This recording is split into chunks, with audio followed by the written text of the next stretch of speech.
বসে আছি নুহাশপল্লীতে, অর্থাৎ বাংলাদেশের যে কথা সাহিত্যিক, গীতিকার এবং কবি, রূপকার সব মিলিয়ে বাংলাদেশের একজন পরিচিত মুখ, সেটি হলো হুমায়ূন আহমেদ।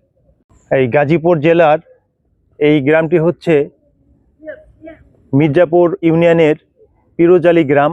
আমাদের হুমায়ূন আহমেদ প্রায় 40 বিঘা জায়গা নিয়ে এখানে নুহাশপল্লীটি করেছে।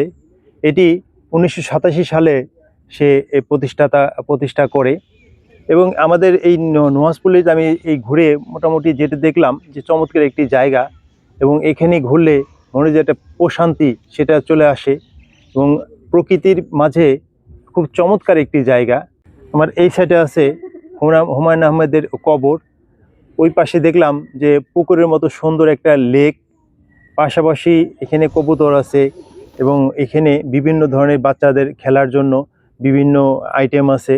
এবং সবথেকে একটি চমৎকার জায়গা হচ্ছে যে এখানে এই পুরা মাঠের মাঝখানে একটি লিচু গাছের সাথে একটি ঘর, যেই ঘরে হুমায়ূন আহমেদ সে 9 নম্বর বিপদ সংকেত নামে একটা নাটকও করছিল শুধু এই ঘরকে কেন্দ্র করে। তো এরকম এই আমাদের 9 নম্বর বিপদ সংকেত, পাশাপাশি উড়ে যায় বকপক্ষী, এরকম অজস্র নাটক, চলচ্চিত্র হুমায়ূন আহমেদ নির্মাণ করেন এবং বাংলাদেশের একমাত্র কবি সাহিত্যিক হিসেবে হুমায়ূন আহমেদ, যিনি এই শুধু নাটক নয়, সাথে সাথে চলচ্চিত্রে বেশ কিছু জাতীয় পুরস্কার পায়। এবং তার নাটক মানেই ব্যতিক্রমী একটু মজা, মানুষের বিনোদন এবং পরিবার নিয়ে এবং সকলকে নিয়ে দেখার সুন্দর একটি নাটকের যে উপস্থাপনাগুলা, সেগুলো আসলে ভিন্নধর্মী। তাই মানুষ হুমায়ূন আহমেদকে আজও স্মরণে রেখেছে এবং হুমায়ূন আহমেদের উপন্যাস মানেই এটি ব্যতিক্রমী একটা কিছু।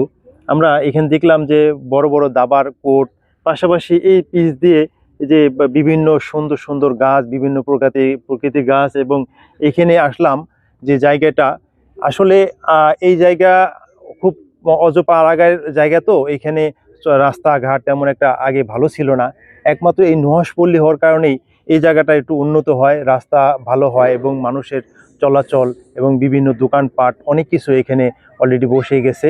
এখানে বিভিন্ন ধরনের মানুষ কিন্তু ঘুরতে আসে, যারা বিনোদন প্রেমী মানুষ আছে, যারা সাহিত্য প্রেমী মানুষ আছে, যারা এই সবুজকে প্রকৃতিকে ভালোবাসে, এইসব লোকগুলোই আসলে এইখানে এই পদচারণা তাদের বেশি হয়ে থাকে।